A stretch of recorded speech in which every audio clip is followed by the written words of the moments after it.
Welcome to the Daddyhood Rocks podcast with Jon Wolford and Brandon Miller. We are here to encourage you, empower you, and strengthen you so you can engage, level up, and have fun being a dad.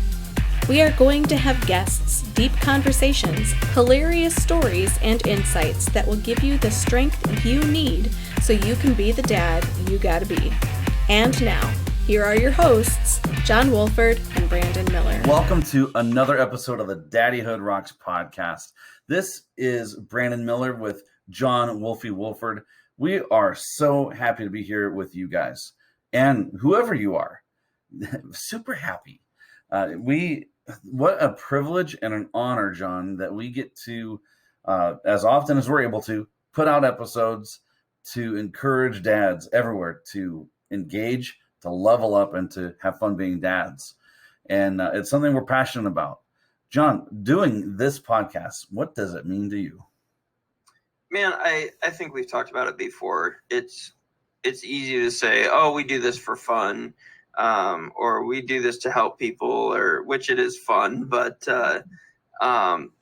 we do this to help ourselves too. We're going to get into it, but man, this podcast is therapy to the nth degree for myself, and I know you as well. And so, yes, we get the opportunity to help other dads be better dads and help other dads see the other side of daddyhood, where you can go from where you are, and that is meaningful. But just being able to do this thing, do it every Friday night with my best friend, this is just a blast. Oh, without a doubt. And now, not to turn, super uber serious all of a sudden, but I try not to ever be over dramatic and overstate things, but I think there's a daddyhood crisis in our country. I think that as far as dads being out of the picture, whether it's by choice or something that's, just kind of that role given to them, they're out of the picture, whatever it is, single parent households are on the rise. I've seen this in my own life with my family members, with friends that I know who have fought the battle as single parents. You've been a single dad, and it is hellish. It's hard, heart-wrenching. And it's just exhausting. And so for dads, whether you are co-parenting, whether you are married, there's a crisis because I think your children need you. And I think some of that is on us with our platform. Yes. You're right. We're able to say, engage, level up, and have fun being a dad. Some people don't know what that means because they never had that. Exactly. And for that, I want to say, I'm sorry. I could not imagine growing up without my dad. My dad is my hero. I cannot imagine growing up without my hero. And so I'm sorry that you've been through that, but I want you to know that we're here for you and we care about you and we love you. And we want to constantly encourage you to be the dad that we know you can be. Yeah. And then a whole nother aspect of the story is the mental health of men. As an outpatient mental health therapist, whether it's talking to teens, to kids, or to dads, I see both sides of that, where so many kids are told to, boys are told, hey, just suck it up, man up, just don't, boys don't cry, things like that. And all these really harmful, toxic masculinity type messages, and so that creates such blockages in mental health. And then as far as those dads who have grown up with that message themselves, and then they feel these big feelings, but then what in the heck do I do with this stuff? Do I just stuff it down? Do I do I explode? Do I just drink as much as I can to take the edge off? So I think it's really important that we normalize the conversation for men's mental health, everyone's mental health, absolutely. But I think women have and I don't want to overgeneralize, but I think women have a better time of being able to put a label on their emotions and being able to find support networks for each other. I think men in general, they can't put a label on what they're feeling, and by taboo, by cultural pressures, we don't talk about it, and so then we kind of waste away. So this is a conversation we need to have. What do you think about that, man? Yeah, I mean, I think there's something to be said about the wiring of men and women. There is something to be said about that, but I want to set that aside for a while, because there is also this this community social aspect of things that we don't talk about. And I think even the courts don't want to get into men's mental health. It's so often that men struggle because they're not seeing their children, or because their marriage fails, or something of that sort. And the court almost just says, let's make it worse by giving them less time with their children and, less probability of their marriage recovering by doing this, because they're unsafe. The fact is, and correct me if I'm wrong, you're the mental health professional, but I think a large number of those men would do well to have that time with their family, at least what family is there. And I think that's more healing than ripping the family away and saying, you need help, but good luck trying to find it without this, this, and this. I mean, divorce just absolutely wrecks a man's social network, if you will. And sometimes they lose insurance. And so that help that they need in order to even see their kids isn't there because they don't have that insurance anymore. And so there's just so much that goes into this mental health thing, quote unquote, that I think a lot of people miss, but they don't mean to miss. It's just not there to be talked about, or it is there to be talked about, and we refuse to do it because it's the tough stuff. Yeah. And I think you also touched on something that's really difficult. And this is kind of paradoxical coming from a mental health professional. I like to work for a living and make money, but I think we need to find a way as a country. We need to find a way to make mental health treatment, counseling, therapy, any kind of psychological treatment. We need to make it affordable, accessible. Right now, it's really, even with insurance, sometimes the copays are too high. Without insurance, my gosh, I mean, I've had, a lot of people have had to either completely walk away from therapy or go from, every week to once a month, which is really more a maintenance sort of thing as opposed to, some, nitty gritty treatment. And so it does them a disservice. So the money part of mental health is really frustrating too. And not to belabor the fact of government, but we do have a government who's got a constitution that says they are required to keep the safety of the people. And I truly think that mental health is the safety of the people. We live in a world where people run to sign your cast when you break a bone, but they turn their backs on you when your mind is broken. Yes. And so when that mind gets fractured, it's ignored. And then when it's a male's mind getting fractured, forget about it. Weak. Yeah, exactly. You're weak, you're a pansy, you hear it all. Yeah. And so it's just one of those things that it's like, I don't want to belabor politics into our podcast because that's not what we're here for. Right. But we do have a government who's got a job to do. And I feel like they've failed at that job. I completely agree. Now, I think this is a good opportunity to shift gears.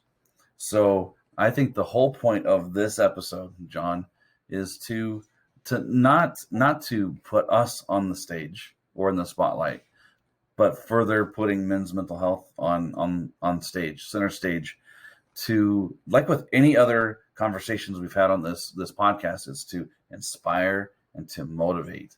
And so we're going to share our stories, our mental health stories.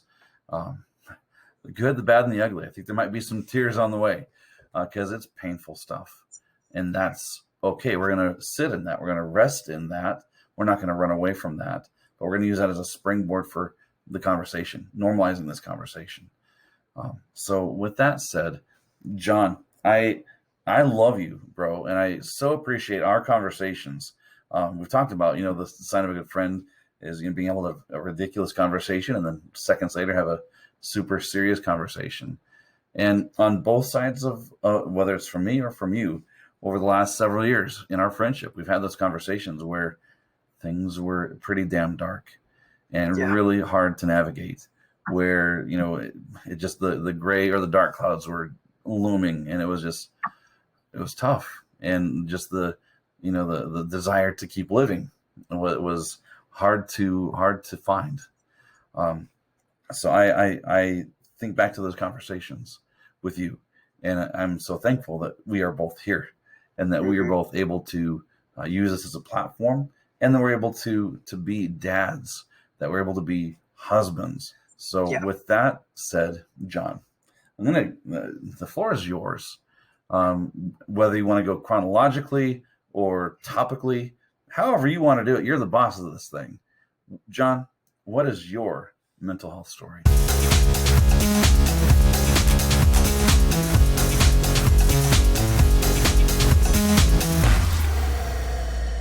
Well, I do want to touch on one thing.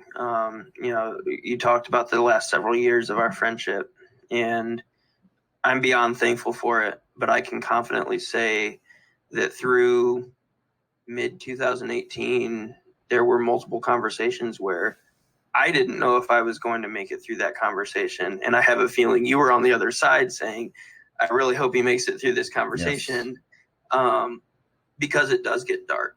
And there are going to be some things that I have to leave out tonight, or we're not going to get through this podcast.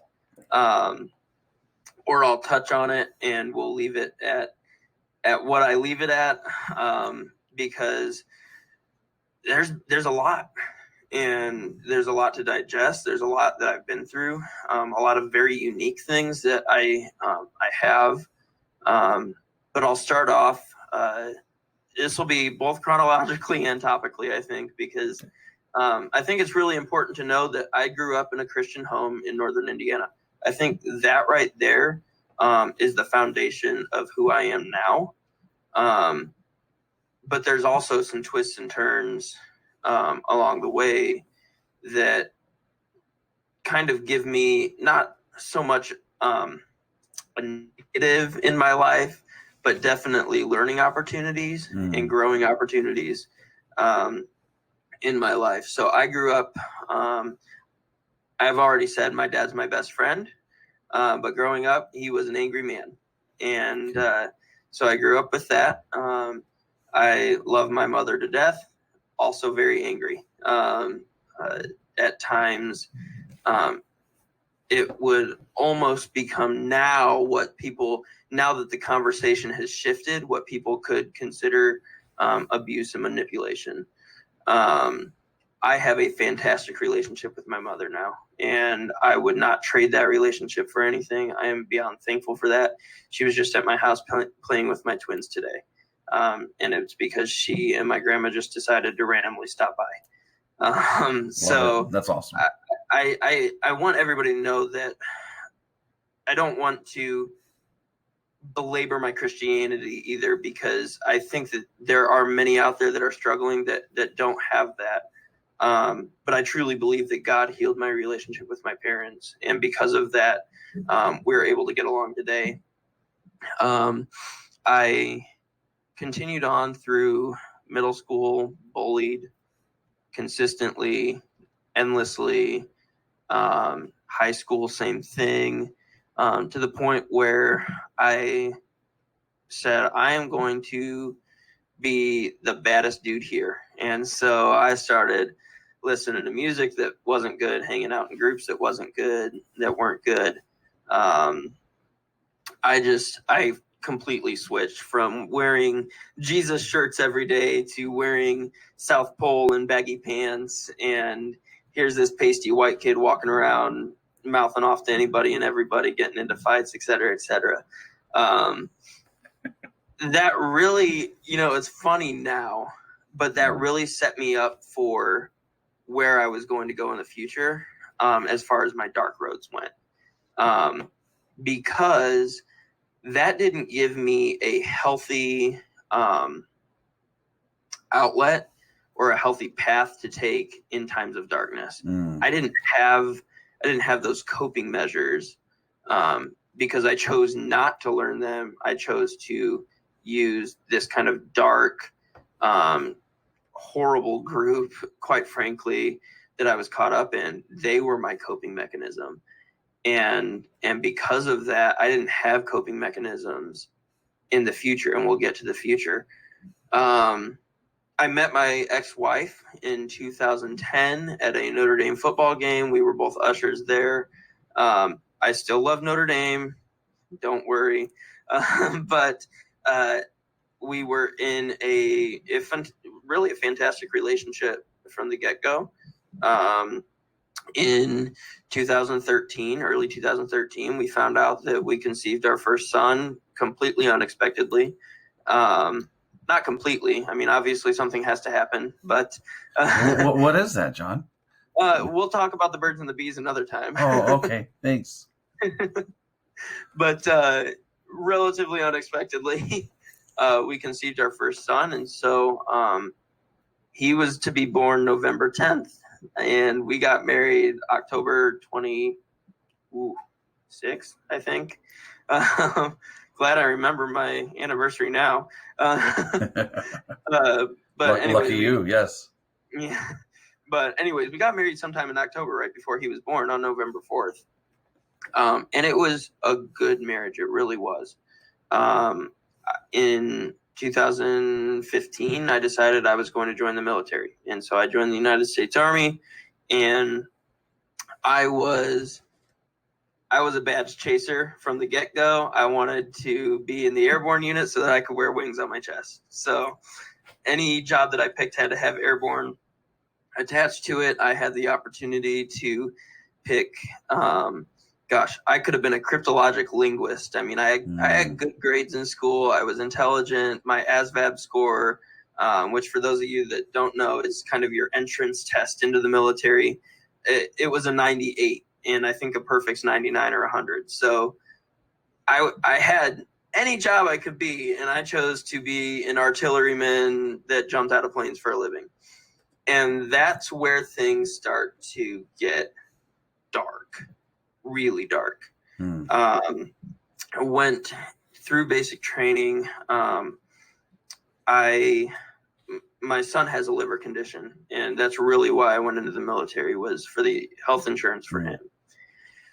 And so throughout basic training, I was really worried about him, and I was getting kind of mixed signals from my ex about his health and well-being. In fact, so much so that I was able to get extra calls home because I was getting these mixed signals. At one point, I thought my son had liver cancer. And so that happened throughout basic. And towards the end of basic, we got our phones back. And she said, I don't want you to be worried about anything, but there's rumors about me and some guy at work. And that's when things started to go awry. First of all, let's talk about me for a second. I heard that and my mind went to the worst. It happens in the military all the time. You know, guys go off to the military, girls find somebody else, blah, blah, blah, blah. That's that. So long story short, it eventually came out that she and this guy did have a relationship. And so my sons, I missed that part. I had a second son in there. How'd that happen? I had Denver, and yeah, that one was more expected. But anyways, so this was kind of the beginning of a long and just so tiresome and hurtful, and gosh, there's so many words that I could use to describe it. But I got to my unit in the 82nd Airborne Division and they said, good, you got all your stuff, we leave Monday. And so I was just gone. And in that process, my best friend who I made in the military passed away, and lost him. And in May of 16, I was in an empty house. I stood in an empty house. My ex-wife had decided to leave and swore up and down she wasn't with this guy, got pregnant by this guy, and then suddenly they're together. And so that was emotional in and of itself. And I went through the summer of 2016 really, really fighting hard for my marriage. I wanted it to work out. I made vows. I'm going to keep these vows. But in that process, again, talking about me, I was so angry. And I didn't know how to handle that anger because I had never had the teaching to handle that anger. And the only teaching I had is this teaching of you meet this enemy head on.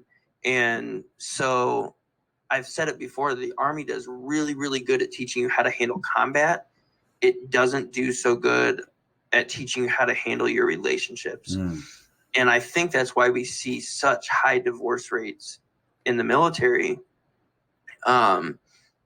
is that they simply do not teach how to handle your relationships. And so I would yell over the phone. I'd scream over the phone. I'd cuss over the phone. And at one point, in the summer of 2016, shortly before you and I met, I believe, I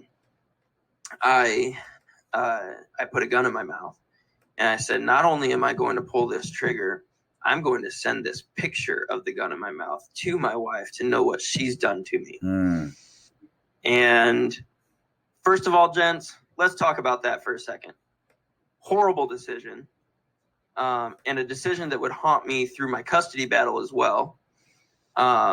It's also manipulative and narcissistic to do anything of the sort. Even if you mean that you're going to kill yourself, sending a picture to a female that you've been in relationship with like that is horrible.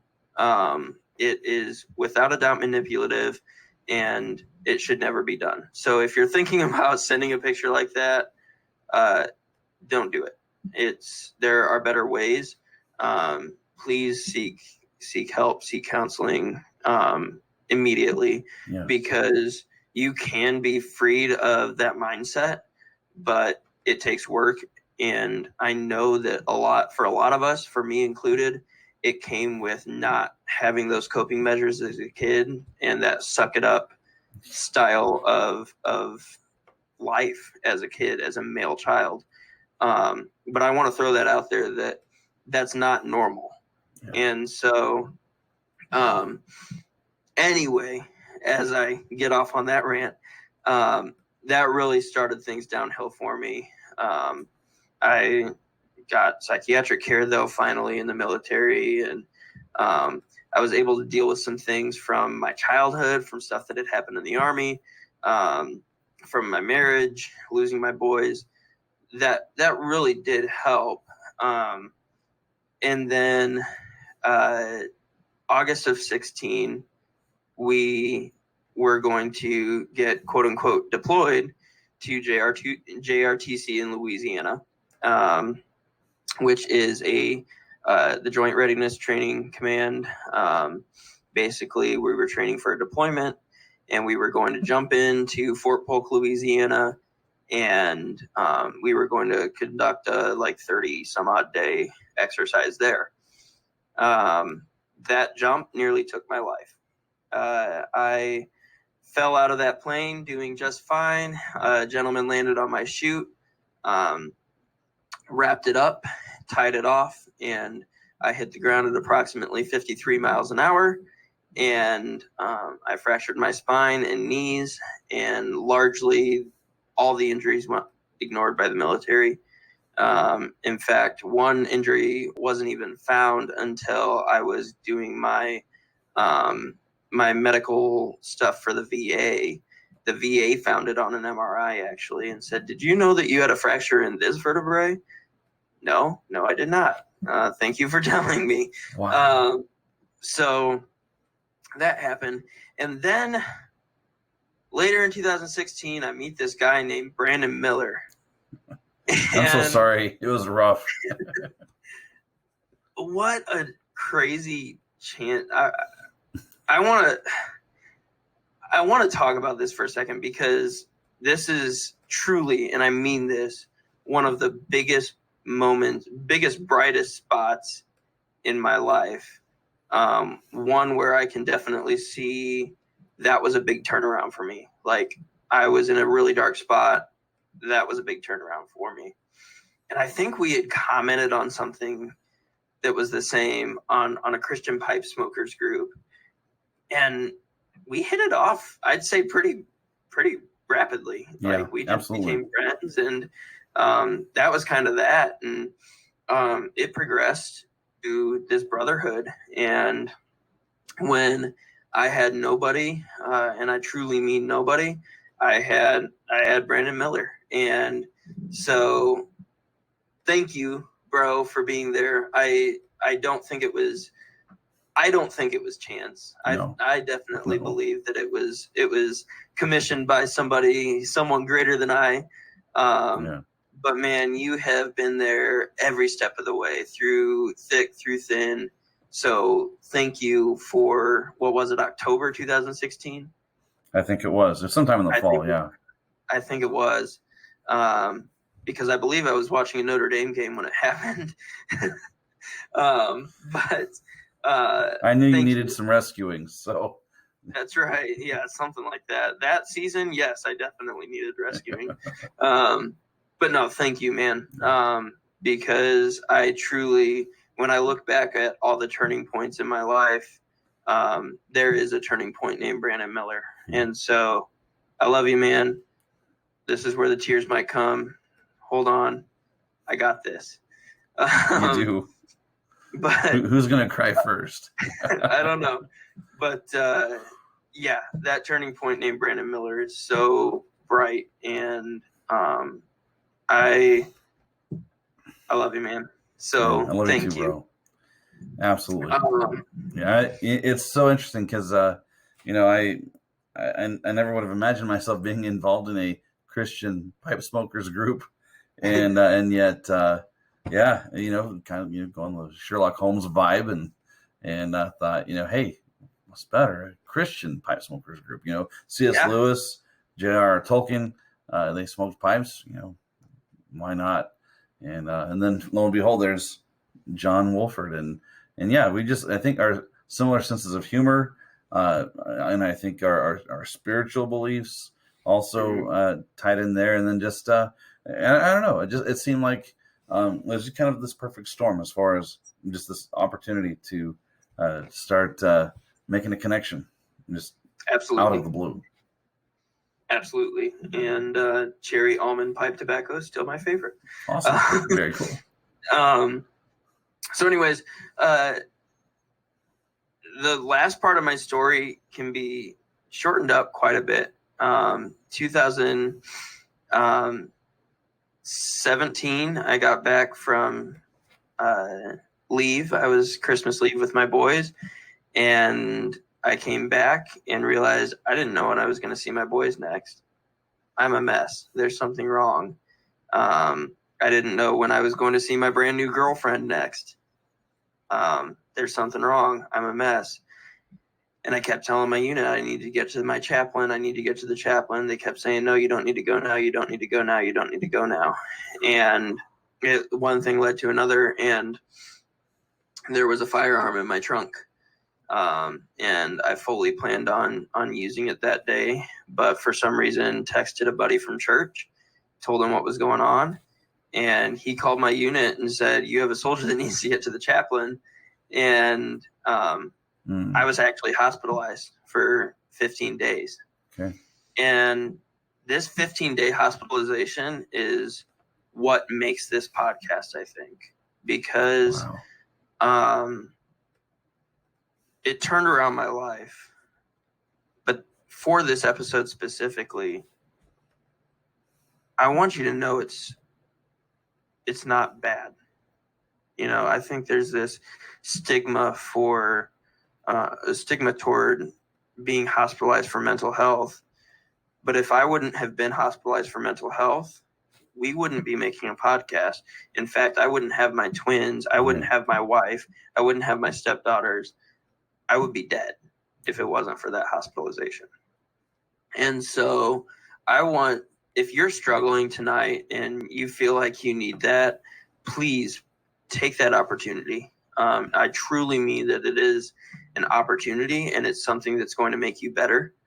And so please take that opportunity. 2017 finished up pretty crazy. I got out of the military in June. I went to school. I was going to be a pre-med student.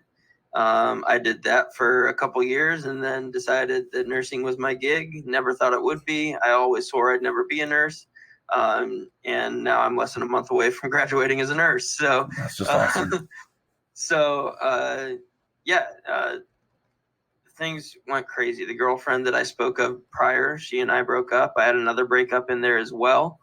And those both led me to my wife now. In 2000, okay, I'm going to get the dates mixed up. So we're going to do this right. We met in November of 2018, November 6th of 2018. We were in a relationship in February of 2019. We lived in a house together in April of 2019. Things moved fast. And by the summer of 2019, surprise, you have twins coming. And so we had twins in February of 2020. Meanwhile, throughout all this process, she actually gave me money for a new lawyer, and I was able to earn time with my boys. Wow. Which, dads, I want you to know there is no earning time with your kids. Don't let the courts make you feel that way. You have a right to that time with those kids. Those kids need you in their life. And so don't let a court make you feel as though you have to earn it. That is your right as a dad, and that is their right as children to have you in their life. So do not ever let a court make you feel like you need to earn visiting time. No, you have a right to parenting time and daddyhood time. So I want to make that clear as well. What else? I'm almost done. That's basically it. I graduate soon from nursing school. I've got two amazing twin 1-year-olds. I've got two amazing stepdaughters, Ella and Riley, that are 5 and 10. And I've got two boys that are 5, almost 6, and 7, almost 8. I mean, it's been a crazy journey, and a lot of stuff, like I said, had to be left out. But I hit all the big, main important things and all the big, main mental health times in my life, because it's really okay to not be okay. Absolutely. It is. It's not okay to stay there, though. And so there are resources out there, and take advantage of those resources. And if it means going into the hospital, regardless of what your insurance is going to cover, I know it's hard to bite that bullet, but if that's what's going to make you better, get yourself better. You deserve the you that you can be. Yeah. And sometimes it means hospitalization. That's what it meant for me. And honestly, I'll speak for Brandon as well. If you need a friend, we're here. We're daddyhood junkies. And if you need somebody, I'm definitely here for you. So yeah, absolutely. Just hit up the page for sure. Oh yeah, man. Jon, thank you for sharing. What a deep story. I mean, there's a lot of heartache there. I mean, a lot of darkness. You weren't kidding. And yet there's a lot of hope too, a lot of hope, a lot of healing. Does that mean that you are completely dark cloud free now? Heck no. But man, you've come a long ways, right? Yeah, I mean, I think even in just the going on, can you believe 5 years that we've known each other? Yeah. I think that I've grown quite a bit. And that's awesome, man. And it's definitely a two-way street. I think there have been pockets of time where I needed desperately the encouragement of a friend, and when there were no friends to find, I found you. So it's definitely a God thing for sure. Yeah, for sure. Man, it's really interesting thinking of my own mental health story. A lot of similarity. I mean, there are some similarities and there are definitely some departures. But I too grew up in a Christian home, loving parents, strict, definitely strict and old school, but loving. We weren't, as far as mental health wise goes, we never talked about emotions, especially anger. You did not go there. Mental health was just taboo. And so you kind of swept that under the rug. So I was definitely a kid who had a lot of blow up moments because I didn't know what to do with anger. But grew up going to church. I was this goody two shoes kid. I had this picture of God who was impatiently, upstairs with his arms folded, tapping his foot, waiting for me to make one false move. And so I had this. I felt like there's this pressure to be Mr. Perfect, and of course, it's quite impossible. And so that I think really led to a lot of dark moments down the road. I'm going to talk about my experience in 3D, not with the blue and the red glasses, but in death, divorce, and depression. So for me, I'm the youngest of four.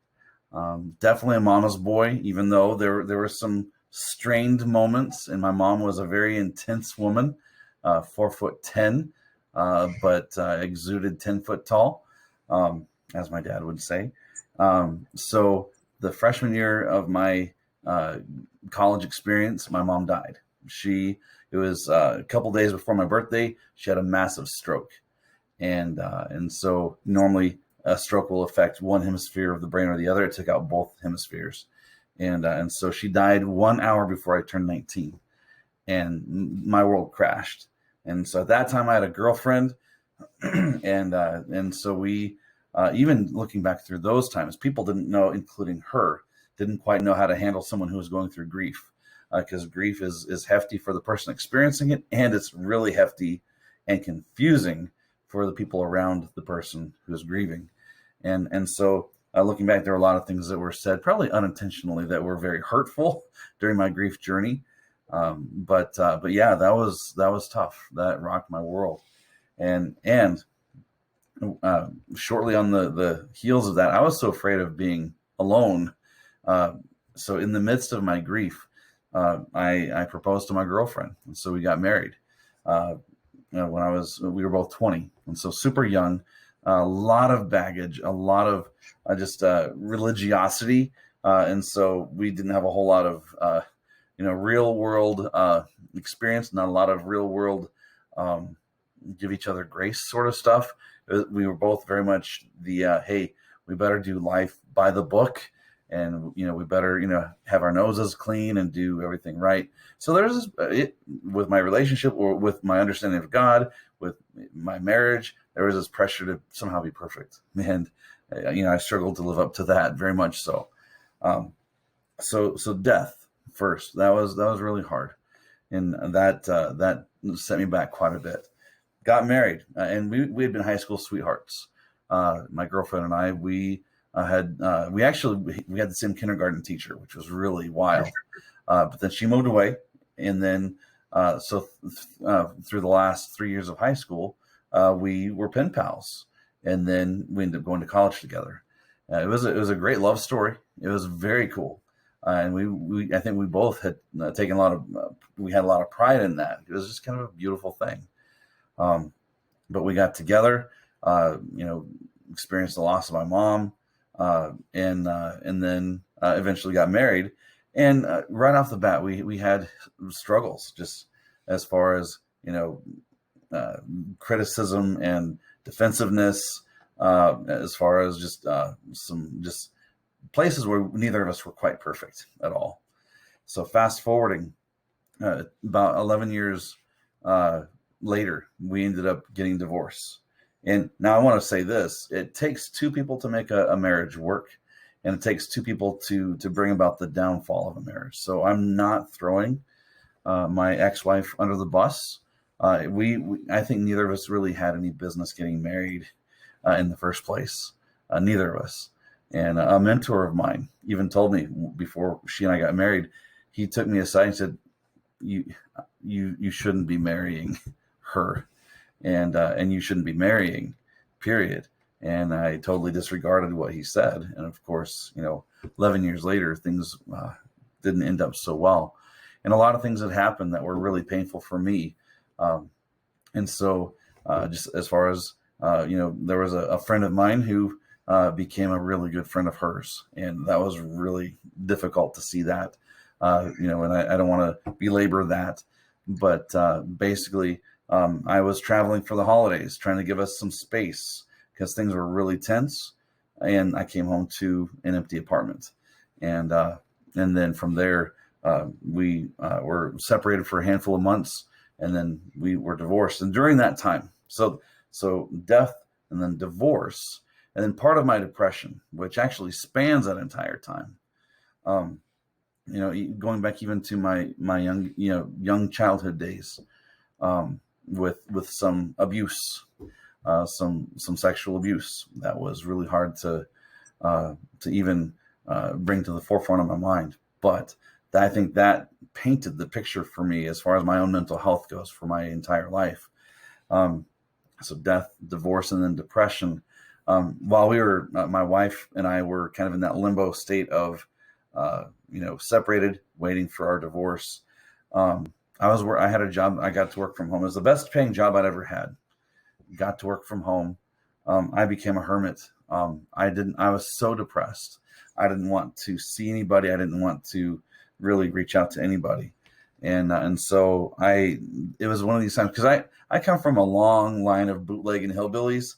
And I try to say that it's kind of a funny sort of thing, but also I think in the serious moments, though, alcohol really, I think, ruined my mom's dad's life. And I think it also ruined my dad's life. And I think there were just historically on both sides of our family tree, a lot of alcohol problems. And I remember sitting, in my living room, this relatively empty, sparse apartment. And I thought, you know what, this absolutely sucks. And so I went to our kitchen cabinet, and I thought, you know what, I'm tired. I can't do this anymore. So began drinking and drinking a lot. And I remember, so my oldest sister, she does everything like clockwork, everything. And she would call me every Wednesday and to ask me how I was doing. And I remember asking her, hey, sis, next time you call me, would you please ask me if I've gotten rid of all the alcohol in my house? That's something I need to do. And so she said, yeah, absolutely. And because I know, and I knew that she would be like clockwork, and she would ask me that question, she would follow through. I knew that I didn't want to let her down, and I didn't want to say to her, you know what, no, this stuff is too helpful to me to numb the pain. So I kept it. So no, as soon as we ended that conversation, I went to the kitchen. I dumped everything. So yeah, when I dumped out everything into the sink, I knew that was a good start. But I was still completely isolated. And so during that time, it was really interesting. And again, I think this was one of those God moments. I think in a span of a week, after my sister made that call to confirm that I had dumped out everything, and that was a great conversation. That the week following that, it was, I think I counted 8 people whom I had not been in touch with for years, randomly reached out to me. Hey, Brandon, I've been thinking about you for a while. How are you doing? Or, hey, I have a question for you. How's this going, or how's that going? Or, you know what? I have this overwhelming sense that you're not okay. Can we talk? And it blew me away that there are people who cared enough to reach out to me. And so I think that helped quite a bit. And then I remember talking to kind of another mentor at that point in time, and he also had a faith perspective. And he said, you know what, Brandon, a year from now, you're going to be laughing about this, not because it's funny, but because you're going to look back and you're going to see how much you've healed through this year. And I thought, yeah, sure. Yeah, I'll buy that. So actually a year later, I was going back through my journals. I've been journaling since I was 20. And I looked back to the date, and then I was reflecting on how far I'd been, how deep I was and the depth of how much healing I had experienced. And of course I laughed, and it was kind of a self-fulfilling prophecy sort of, but nonetheless, it was a painfully refreshing time. And so right after we got divorced, I kind of felt like a country song. So I felt like, if I had a dog, he would have died. If I had a pickup truck, it would have stopped working. But we got divorced, lost my great paying job that same week. And so and then my apartment lease was up a couple weeks later. So I made this very quick decision. Where am I going to go? And so I ended up moving from middle of nowhere, Illinois, to Colorado Springs, where I had some very dear friends, plus my brother and his family. And I knew I needed a safety net. I knew I needed to break away from isolation. So got to Colorado Springs. Was so happy to get back to Colorado, because at that point in time, I finally had a Jeep. Was able to use it a little bit in the mountains. It's good stuff. And that 4 years in Colorado Springs, that was life-changing. It was painfully refreshing. So it was really cool. I began working probably the hardest job I'd ever had as a debt collector for Ford Motor Credit. Called every name in the book, plus some new ones. Made men and women cry. It was not easy yet. I was able to learn, the art of being, firm yet kind, which impacts my parenting even now. But then also a coworker of mine, this dude named Kevin. And he, like a month after I began working, he got married.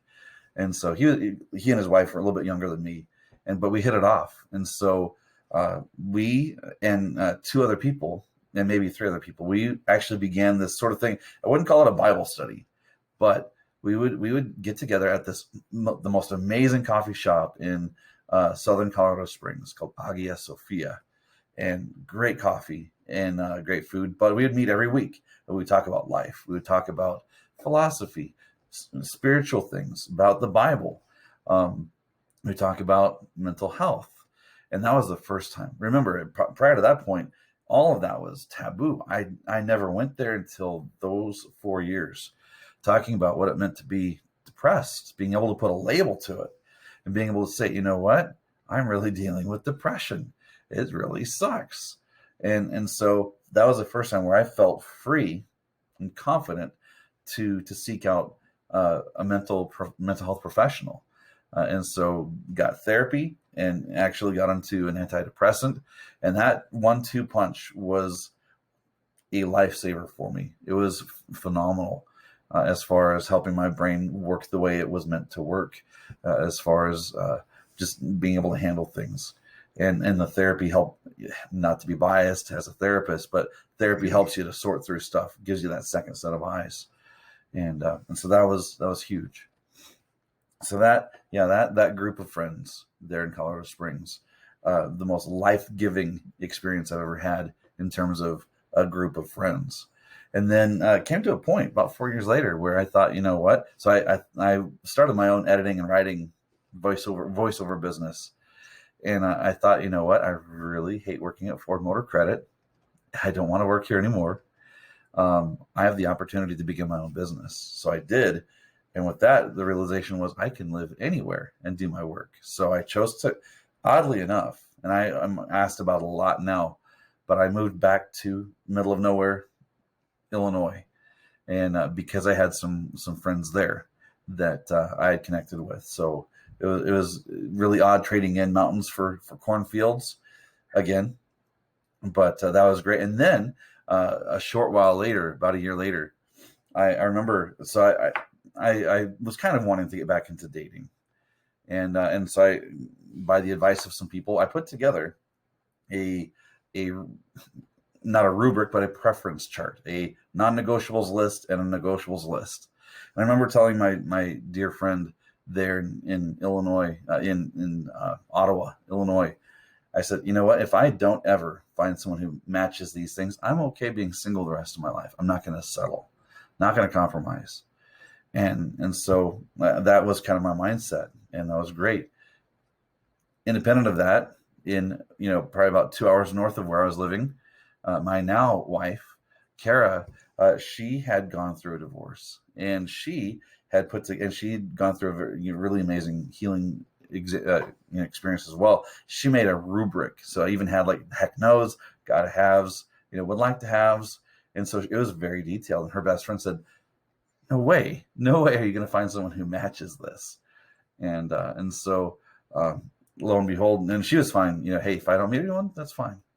So where I was living in Ottawa, Illinois, there was nobody that I was comfortable dating. And so reluctantly, I had heard a commercial for a dating website. So I thought, you know what, I'll give it a shot, and got onto plentyoffish.com. And so I tried it for a week, and there were some very scary women on there, just with how forward they were and the things they did, the things they claimed they did. It's like, you know what, this is really kind of frightening. So I was about to delete my profile, then all of a sudden I saw, ooh, this is different. And just so I saw Kara's profile, and so I ended up writing a whole novel to her, this message, just putting everything on the table. Hey, this is who I am. This is what I've gone through a divorce, deal with depression, blah, blah, blah. And she responded in kind with another novel. And then we hit it off. And then fast forward to now. We've been married now.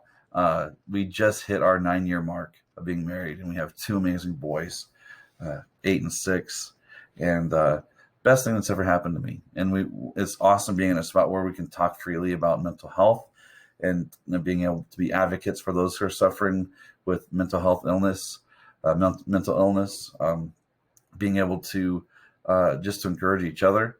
And along that journey, so when we met, so I was already married with Kara, but also just being super busy, which is, I think, a very common thing for a lot of men. That isolation was creeping back in, of not having many friends, or friends at all that I would really connect with.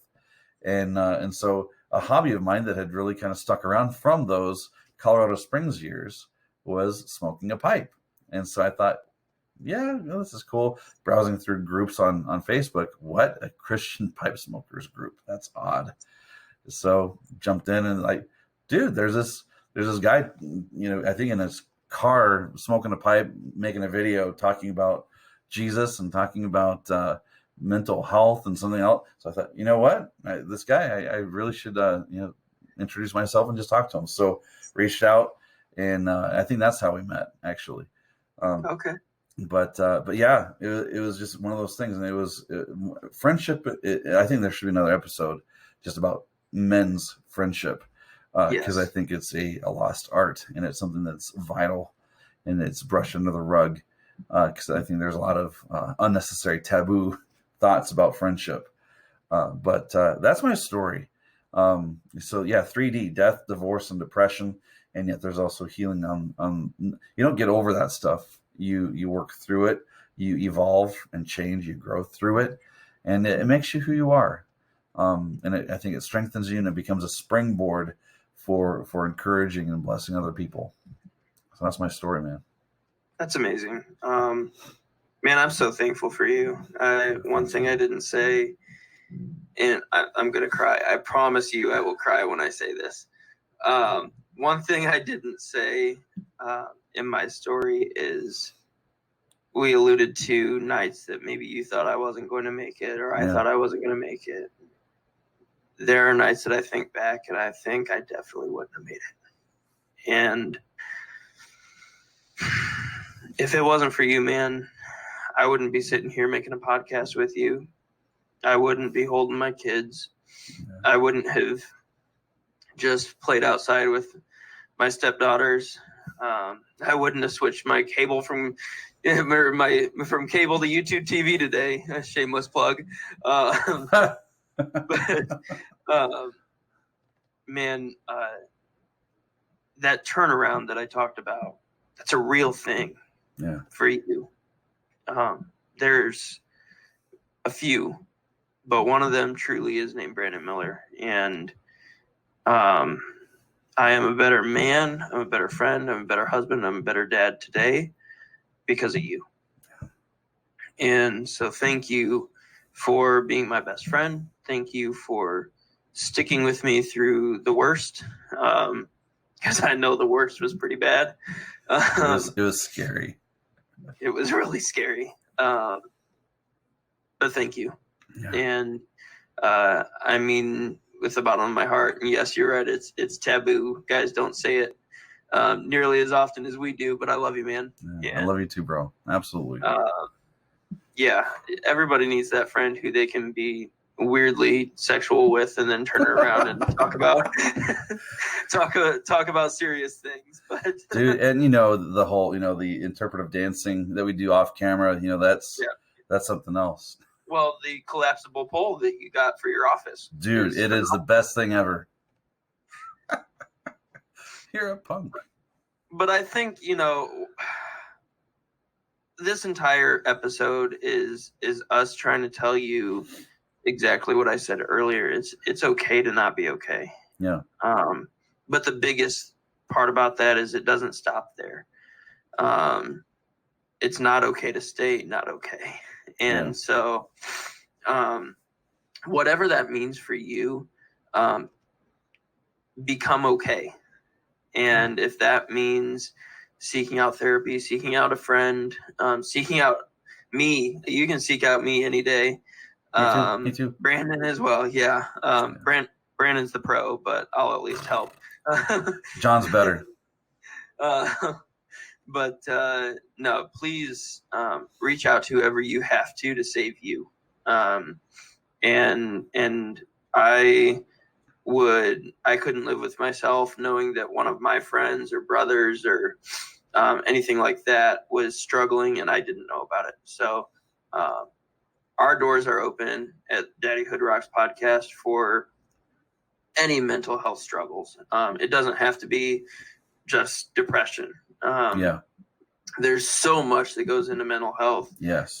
Just because we have stuff that we've experienced doesn't mean that we've experienced it all. And so please know that we're here for you regardless of what your mental health struggles are. Yeah, for sure. And also here in a moment, you'll see on your screen a list of numbers from various hotlines, suicide prevention, things like that, different mental health organizations. Please, screenshot this, print that off, put it on your fridge, put it on your bathroom mirror, and don't be afraid to reach out for help. I'm really thankful for, those conversations with my sister, or I feel like I would have gone down a very nasty alcohol-ridden tailspin to my very end. It was that deciding moment, and I could have easily gone down that slippery slope had it not been for a conversation. And so reach out and reach out for help. Don't be afraid, and get the help you need. Absolutely.